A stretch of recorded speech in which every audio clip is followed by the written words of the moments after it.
તરફ જામનગરના વેડી વિસ્તારમાં ગેરકાયદે બાંધકામો પર તંત્રનું મોટું ઓપરેશન જોવા મળ્યું છે। 1.17 કરોડની કિંમતની 918 ચોરસ મીટર સરકારી જગ્યા ખુલ્લી કરવામાં આવી છે। નોટિસ આપવા છતાં પણ દબાણ ન હટાતા તંત્રે કાર્યવાહી કરી।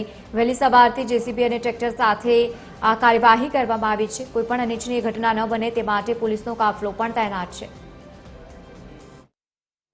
माननीय कलेक्टर साहेबना मार्गदर्शन हेठळ आज जामनगरना बेड़ी विस्तारमां रेवन्यू सिटी सर्वे नंबर 40 पैकी 1 मां 8 રહેણાંક વિસ્તારો આવેલા છે, જેનું દબાણ અત્યારે દૂર કરવાની કામગીરી ચાલુ છે, જેનું અંદાજિત કુલ ક્ષેત્રફળ 918 ચોરસ મીટર છે અને રેવન્યુ સિટી સર્વે નંબર 40 પૈકી 1 નું કુલ ક્ષેત્રફળ 12,950 ચોરસ મીટર છે, જેનું અંદાજિત કિંમત આશરે 16 કરોડ અને 50 લાખ થાય છે। હા, અગાઉ પણ આ જગ્યા ઉપર દબાણ દૂર કરવામાં આવ્યું હતું અને આજે રેવન્યુ સિટી સર્વે નંબર 40 પૈકી 1 છે, જે દબાણો હતા એ દૂર થઈ જશે આજ રોજ।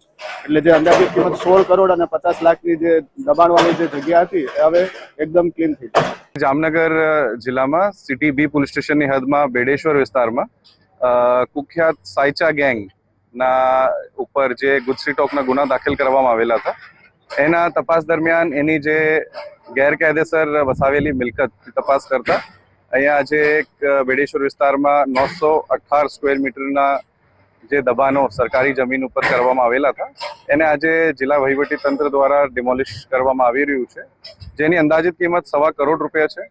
અને એ ગેંગના જે ભૂતકાળમાં જે વસાવેલી મિલકતો ઉપર જો ડેમોલિશન કરવામાં આવેલું છે, એની ટોટલ કિંમત અંદાજિત 17 કરોડ રૂપિયાની છે।